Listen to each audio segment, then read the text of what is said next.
Hey, what's up guys, Jaeky here. Today we're going to be unboxing and reviewing the ROG Falchion Ace HFX. This is a Hall effect keyboard from ASUS. Shout out to ASUS for sending this out for review, but as always, that does not affect my opinion of it. Let's start with the MSRP of this keyboard. This keyboard is going to be retailing for $200 USD. So let's talk about the main selling points of this keyboard. It is a magnetic switch like I mentioned earlier, meaning that you will be getting features such as rapid trigger and customizable actuation points. This keyboard comes with factory lubed switches and it goes up to 8,000 Hertz polling rate. As you can see right here, it's advertised to provide a 0.125 millisecond response time, which is up to 8 times faster than other gaming keyboards that are typically on 1000 Hertz polling. Another cool thing is that this keyboard actually has a physical switch to turn on and off rapid trigger, which we will be checking out later when we get it open. But this is a 65% keyboard, meaning that you do get those arrow keys provided as well, and some of these other extra function keys like your insert, delete, page up, and page down. So with that being said, let's get this keyboard unboxed so we can check it out. So the switches inside of this keyboard are ASUS's ROG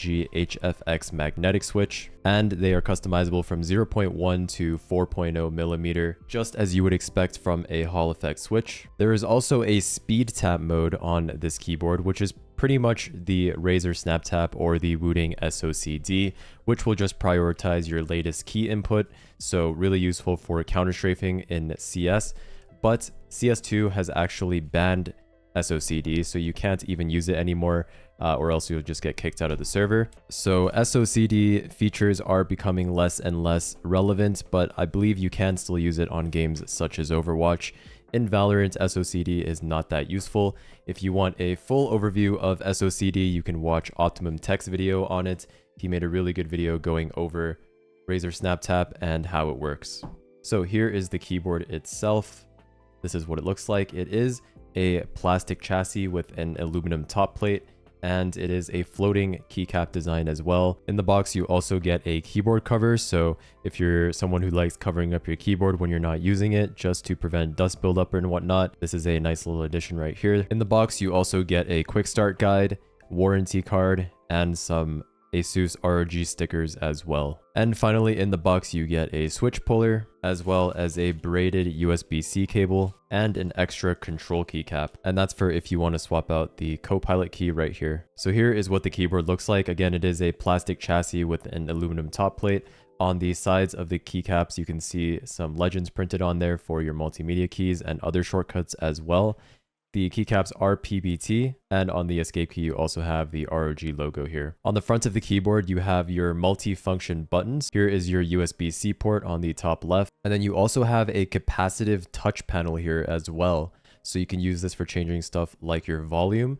So this is just a touch panel right here that we will check out when it's plugged in, and another USB-C port on this side, so you can switch it up depending on which side you like your cable being on for your keyboard. And then here is that rapid trigger toggle switch that you can flip to either turn on or off rapid trigger on the fly. And on the bottom of the board here, you will find 2 flip up feet that you can change the levels on. So you have 2 different elevations that you can do on this keyboard.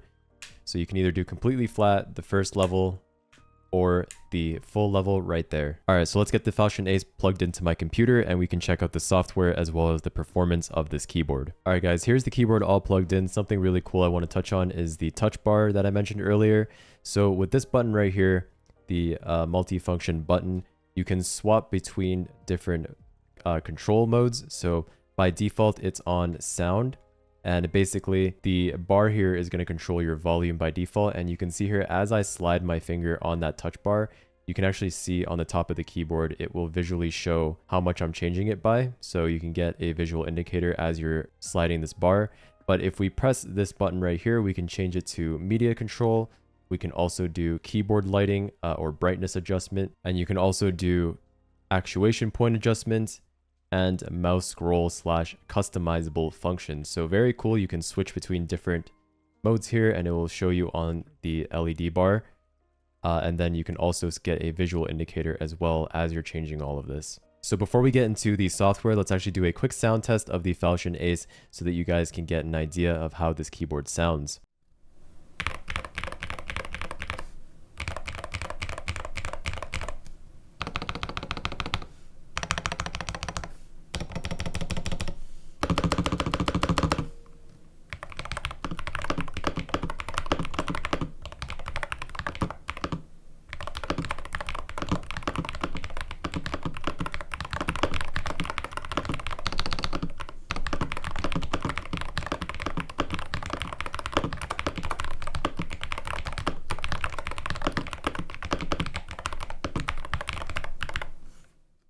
So while I'm installing the Armory Crate Gear, which is the software that you will need to download to customize this keyboard, let's go over some more things. So this keyboard does have onboard memory. You have 5 different profiles you can use, as well as 1 default profile. And you also have on-the-fly macro recording support. So with the right hotkeys, you can actually just record macros on the fly without even having to open the software. Looks like the software is now done downloading, so let's open it up and take a look. So this right here is the Armory Crate Gear software that you will use to customize the entire keyboard.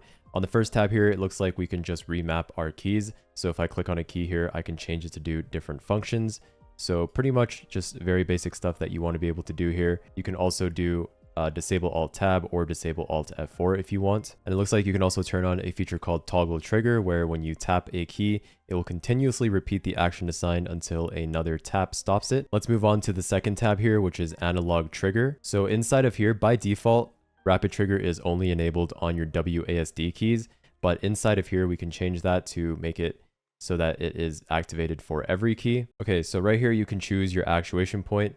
So right now I have it set to 1mm, and if I click edit on here, I can select individual keys to change the actuation point for. So if I wanted to select only a couple keys to have specific settings, I can do that. So for rapid trigger, you just click edit here and you can select all of the keys right here. So I'm going to select all the keys, and then now you can change the rapid trigger right here. So I'm just going to set it to the most sensitive, which is 0.1. You can see rapid trigger is actually set to off right now, and that's because I haven't turned it on the keyboard itself. So you can see here when I flip this switch, rapid trigger will turn on, and you can also see in the top right here on the LED bar, it will say RT, meaning rapid trigger is on. So that's actually very cool that you can turn it off and on as you want with a switch on the keyboard. So now rapid trigger is fully enabled.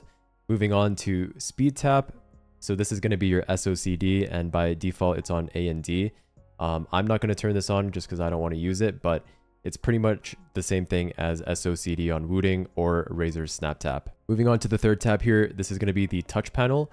And so now you can change what you want that touch panel to do, whether it's volume, media track, or you can even do a customize where you can just customize whatever you want. Moving on to the fourth tab here is going to be your lighting effects. By default, it's on rainbow. For example, if I change it to ripple, you can see now that when I press on a key, it will ripple outwards. And there's also just a bunch of different effects that you can choose from. And the last tab here is just your firmware. So on the top right here, you can also choose different profiles as well. And I assume this software is just going to keep improving as time goes on, because I'm pretty sure that this is still beta. As you can see here, it is still in beta. So the software will improve as it goes on. But so far, it pretty much does everything that you would want it to do, and I don't really see any issues. All right, guys, now let's test out the performance, first starting with a notepad. So you already know for the notepad test, I'm just gonna see if when I let go of D in notepad, if I lift my finger off slightly, if it stops or not. And it looks like it does. And the 1mm, when I feather it like this, seems to work just fine. Okay, now let's hop into the range on Valorant and test it out in there. All right, guys, we are now in the range, and honestly, it feels exactly like my Wooting in terms of performance. When I let go of the key even slightly, my character completely stops in game, and feathering the keys as well works exactly as you would expect it to. In terms of the 8000 Hz polling rate, you will never hear me say that 8000 Hz polling rate is important, especially on a keyboard. It's really negligible. Obviously on paper, like through testing, this keyboard is faster than other 1000 Hz keyboards, but you really are not going to notice that difference in game. 8000 Hz polling, especially on a keyboard, is really just a marketing gimmick. But if you do want the fastest keyboard on paper, then 8000 Hz is where it's at. But yeah, in terms of performance, this keyboard performs very solid. Really no complaints in terms of the performance of the board. All right, guys, so final thoughts on the ROG Falchion Ace. Honestly, pretty solid keyboard. It sounds very nice, especially considering the fact that it's a plastic chassis. It sounds a lot better than I thought it would, and I actually think that the sound is a strong point of this keyboard. Performance-wise, it performs really, really well, pretty much on par with my Wooting 60HE. Really no difference there whatsoever, but it is faster on paper because of that 8000 Hz polling rate. And the software is nice as well, pretty much does everything that you want it to do. But let's talk about the price point. So for $200 USD, I do feel like this keyboard is overpriced. For $200 USD, I have reviewed a lot of different Hall effect keyboards on my channel that are either cheaper than this or around the same price. And those keyboards definitely are more premium, with an aluminum chassis, and the rapid trigger performance is pretty much on par as well. So I definitely feel like ASUS kind of missed the mark in terms of the pricing on this keyboard. It is a very solid Hall effect keyboard, but for $200, I really can't see myself recommending it. But obviously, at the end of the day, you decide what you want to do with your money, and if you feel like this keyboard is suited towards your needs, then feel free to pick it up. But that's pretty much it, guys. I hope you enjoyed this video. If it helped you out, make sure you leave a comment, like, and subscribe, and I will see you guys in the next one. Peace.